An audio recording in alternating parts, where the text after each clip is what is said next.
Nous allons parler des affirmations. Nous allons parler des affirmations et des quantités relatives, qui va être très utile pour la résolution des exercices qui nécessitent la lecture d'un texte.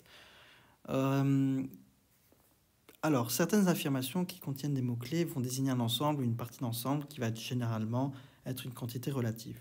Et quand vous allez lire un texte ou un paragraphe dans un texte, quand vous allez choisir les propositions, les affirmations dans le questionnaire, eh bien vous allez choisir en fonction de tout ce qui est déduit par rapport au texte. Et souvent, enfin toujours, la règle est la suivante, c'est choisir l'élément la moins restrictif pour être déduit par le texte. Et donc à l'examen, quand vous aurez la lecture de texte et vous aurez une question, eh bien quand on va vous poser la question, voilà, quelle parmi les affirmations suivantes, laquelle est celle qui se déduit plus du texte, ben, vous choisissez forcément la proposition qui va être la moins restreinte, donc la moins restrictive. Et donc c'est pour ça qu'il y a l'importance de connaître les mots-clés. Il y a une table à connaître qu'on verra vers la fin comme synthèse, à bien maîtriser pour savoir ce qu'il faut déduire d'un texte. Voilà, je me répète un peu, mais c'est pour que l'information soit claire.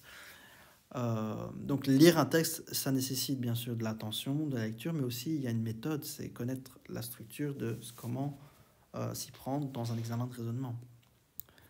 Donc ici on a 4 exemples, toutes les feuilles sont blanches, certaines feuilles sont blanches, la plupart des feuilles sont blanches, beaucoup de feuilles sont blanches. Donc déjà, en regardant la proposition A, on se dit, oulala, on a le mot tout devant, donc c'est-à-dire que c'est une proportion définie, c'est une quantité définie, donc c'est quelque chose qui est quand même relativement très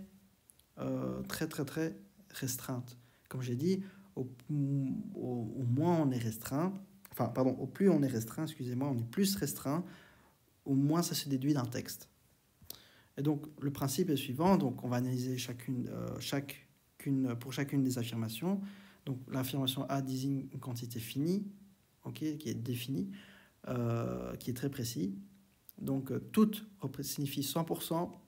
Elle pourra se déduire d'une proposition similaire, c'est-à-dire que voilà, une proposition qui indique explicitement que toutes les feuilles sont blanches, ben voilà, il est peu probable qu'une telle affirmation se déduise d'un texte.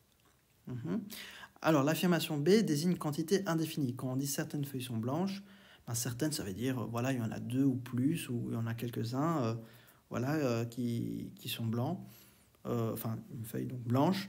Elle peut se déduire d'un grand nombre de propositions ou même d'un texte. Et donc, c'est aussi celle qui va être la moins restrictive parce qu'elle peut se déduire par d'autres affirmations comme la C ou la D. Et donc, l'affirmation B ne va pas se déduire d'un texte, enfin, ne se déduira pas du texte uniquement dans 3 cas. Si le texte ne mentionne pas le nombre de feuilles blanches, d'accord? Donc, si dans le texte on dit qu'il y a 10 feuilles blanches sur 20 feuilles blanches, ben là on a déjà des données, on a une proportion définie. Donc cocher la réponse certaines feuilles sont blanches, c'est pas une bonne idée parce que on a donné dans le texte un détail sur le nombre de feuilles blanches. Donc certains, c'est pas quelque chose qui se déduit directement du texte. Si on stipule qu'aucune feuille est blanche, ben ça veut dire qu'il y en a 0. Donc se dire qu'il y en a certains, ça n'a pas de sens. Donc ça se déduit pas du texte. Ou si on dit qu'il y a qu'une seule feuille qui est blanche, ben le fait de dire qu'il n'y en a qu'une seule, ben, ça ne veut pas dire qu'il y en a certains. Certains, ça veut dire qu'il y en a plusieurs quand même. Il y en a quelques-uns.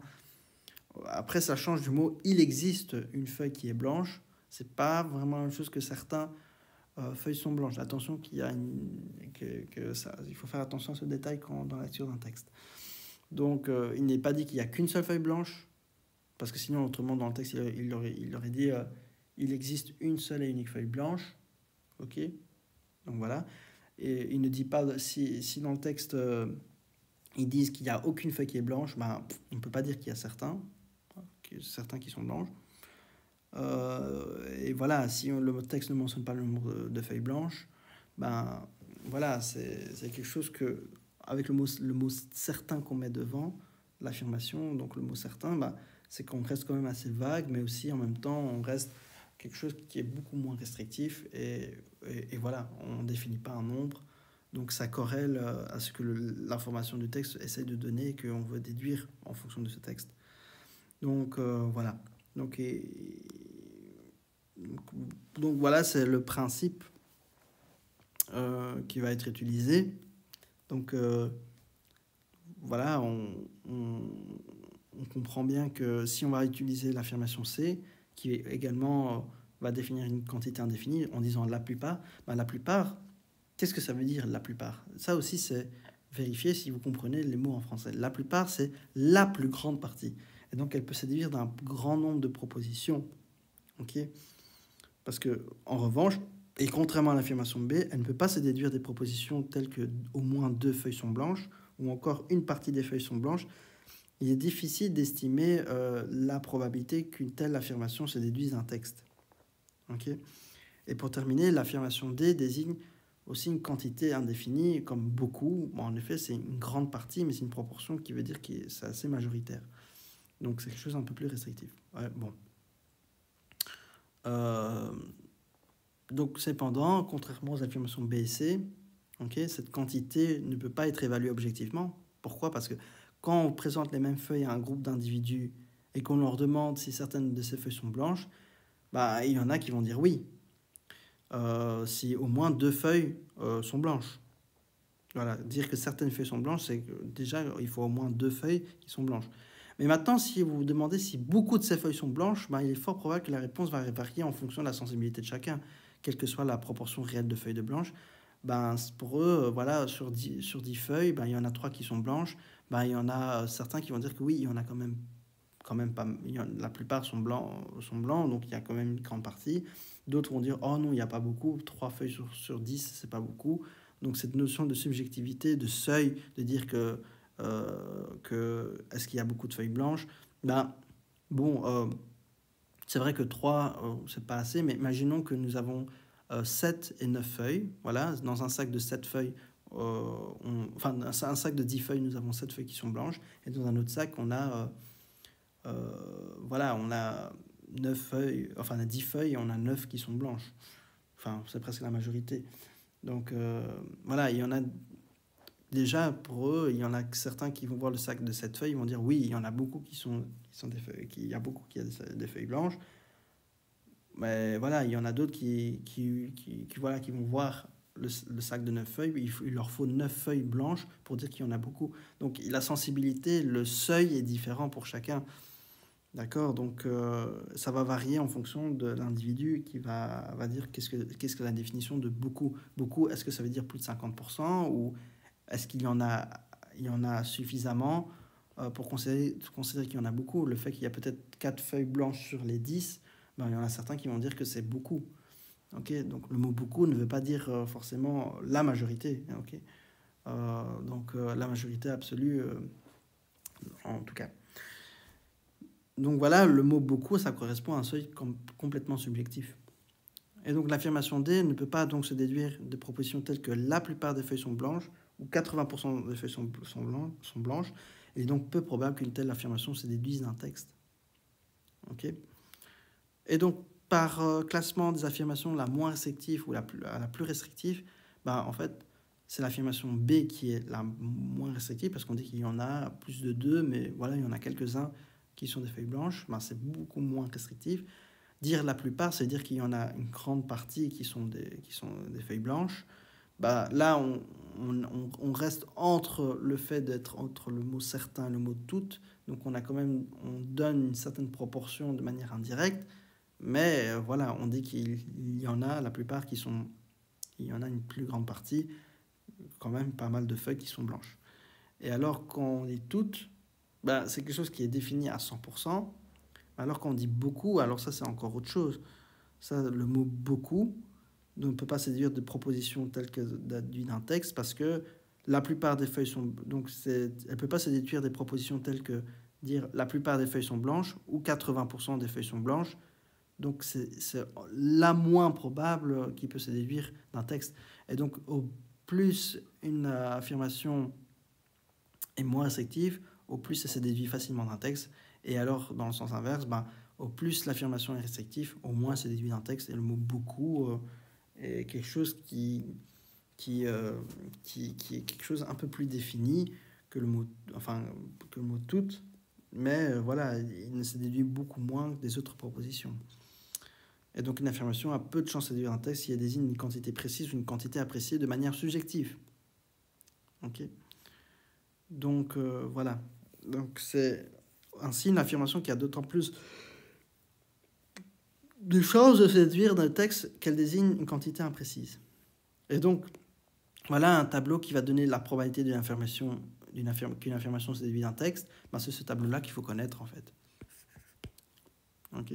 Vous voyez que les mots ont une importance. Bien sûr, les mots clés vont avoir un sens dans les choses, mais en termes d'affirmation de quantité relative, je ne sais pas pourquoi j'ai mis ce schéma, ça n'a rien à voir, mais c'est ce tableau-là qu'il faut comprendre. Donc la probabilité qu'une affirmation se déduit d'un texte, ben, elle va être faible quand c'est quelque chose qui est très restrictif, et va être beaucoup plus forte quand l'élément va être moins restrictif.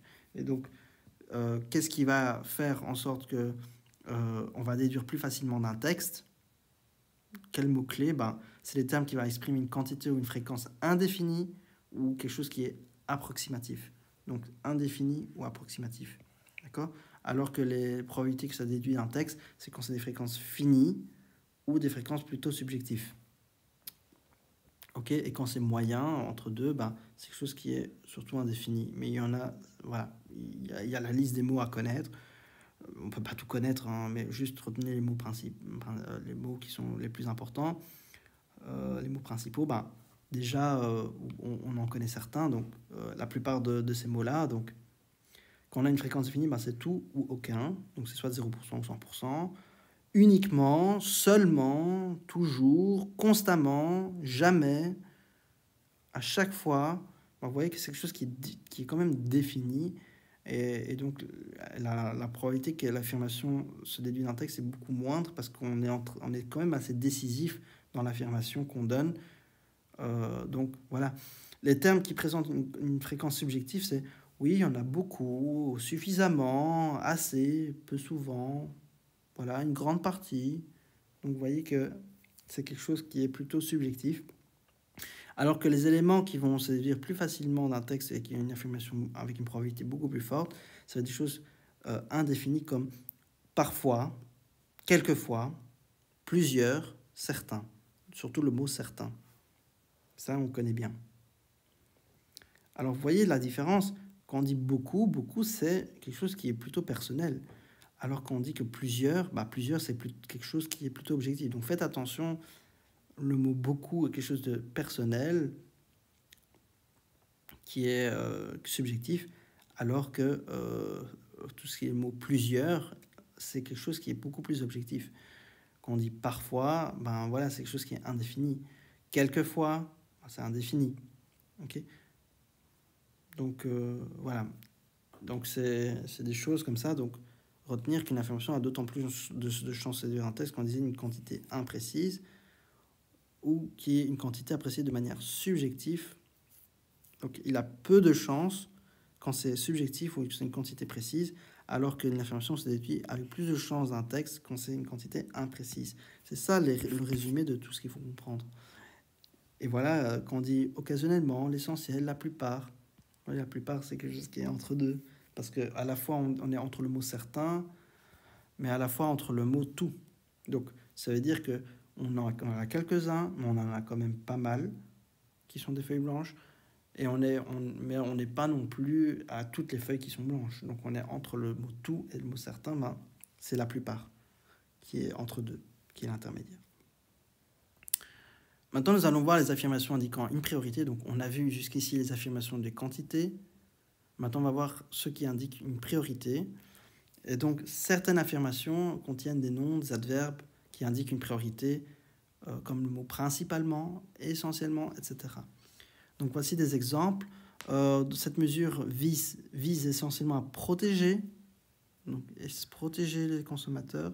Cette mesure vise, entre autres, à protéger les consommateurs. Cette mesure vise à protéger directement les consommateurs.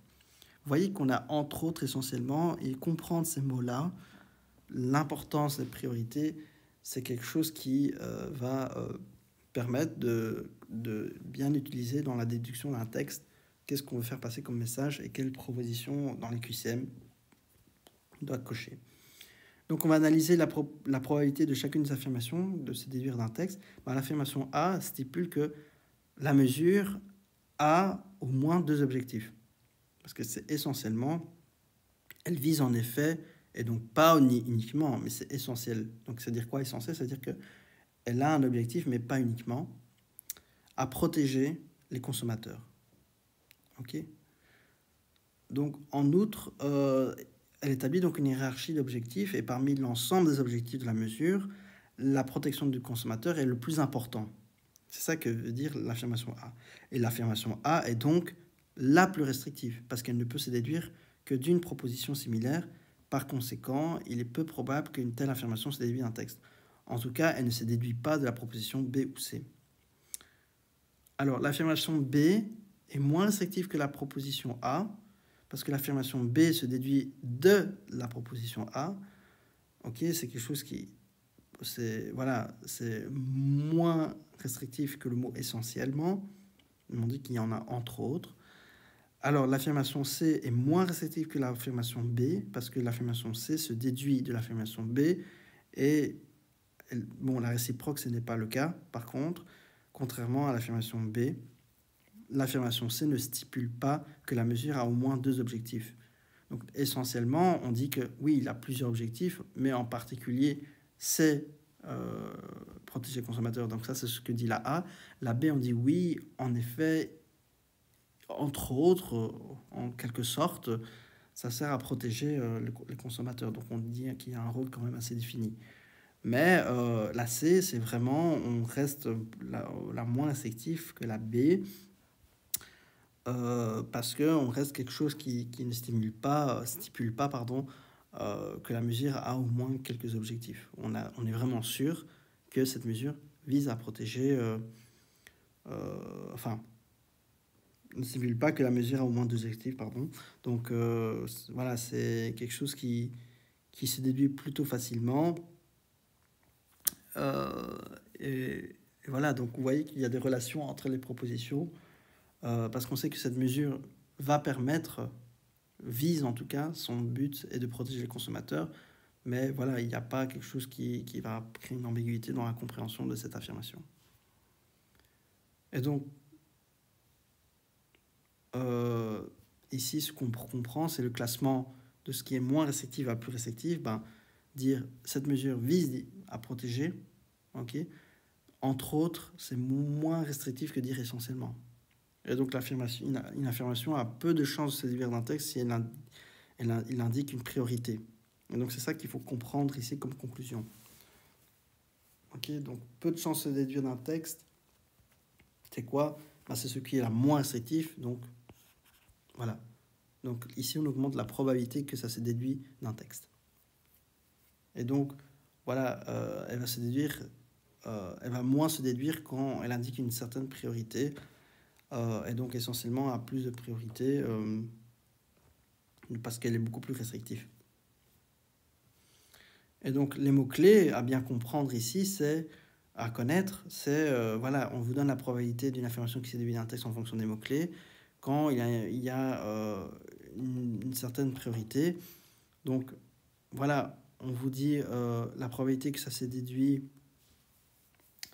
de l'affirmation, on dit que entre autres, pas uniquement, c'est quelque chose qui est plutôt des mots-clés qui veut parler d'une probabilité d'affirmation séduite d'un texte qui est plutôt de force normale. Maintenant, si on dit principalement, essentiellement, notamment, surtout, avant tout, particulièrement, en priorité, la probabilité que ça s'est déduit d'un texte est beaucoup moindre parce que c'est quelque chose qui donne plus de priorité. On veut dire essentiellement, avant tout, surtout, c'est vraiment donner un accent et une attention particulière sur l'information donnée.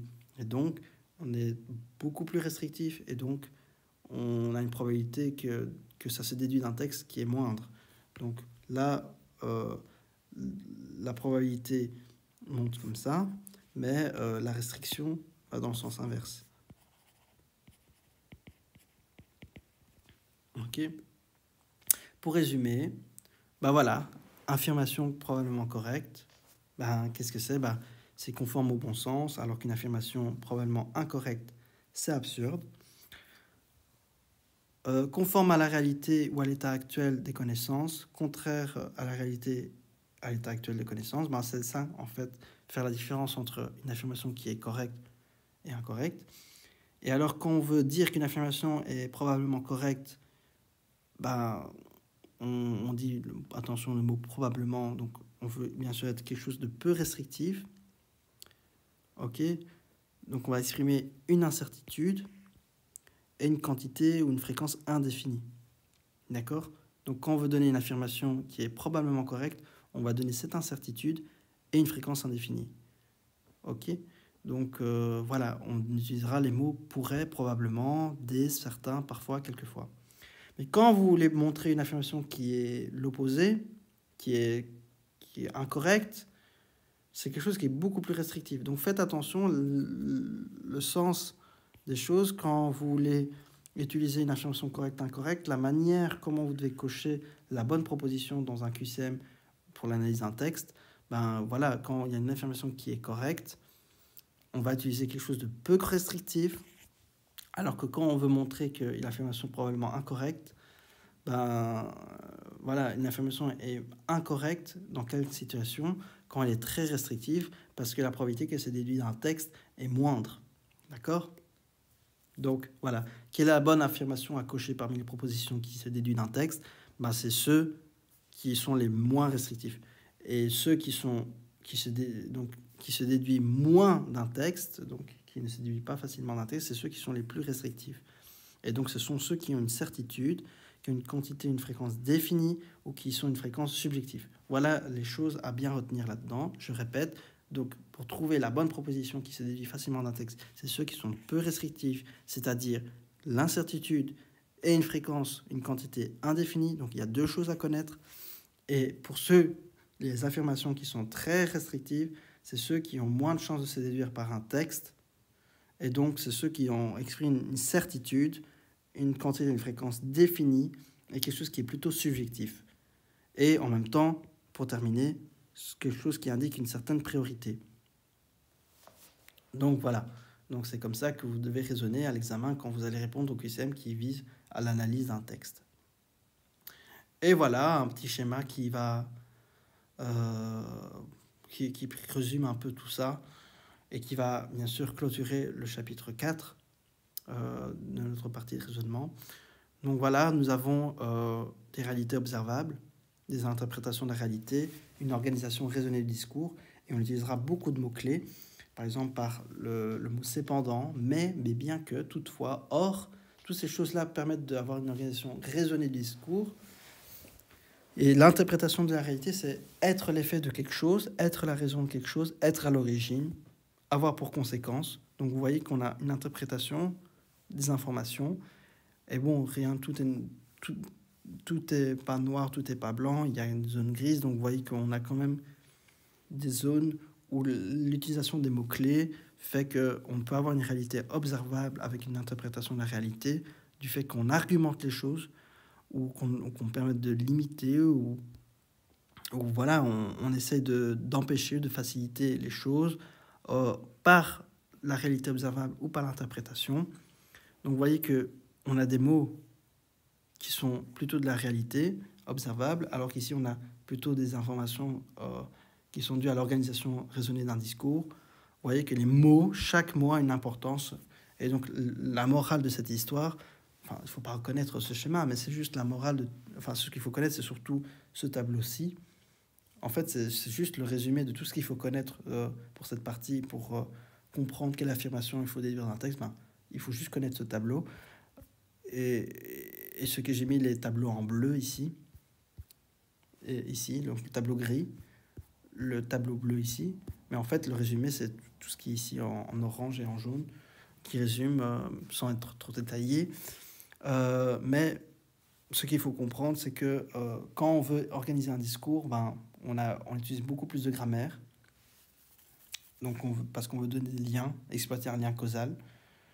Alors que quand on veut essayer de faire une lexicalisation, donc essayer de ordonner et d'interpréter une réalité, eh bien, on va établir le lien causal. Ok, donc, un discours, c'est argumenter, exploiter le lien, alors que la lexicalisation, le fait d'utiliser des mots complexes, le fait de expliquer la réalité, ben on essaie d'établir un lien causal. Enfin voilà, c'est ça que ça veut dire, grosso modo. Il faut pas connaître il faut pas connaître ce graphique ici, enfin ce schéma. Il ne faut pas surtout le connaître. C'est surtout ça que je vais insister pour l'examen de raisonnement. Donc bien connaître ce tableau. Voilà, en espérant que ça vous aidera à bien réussir l'examen. Enfin, la partie raisonnement du concours.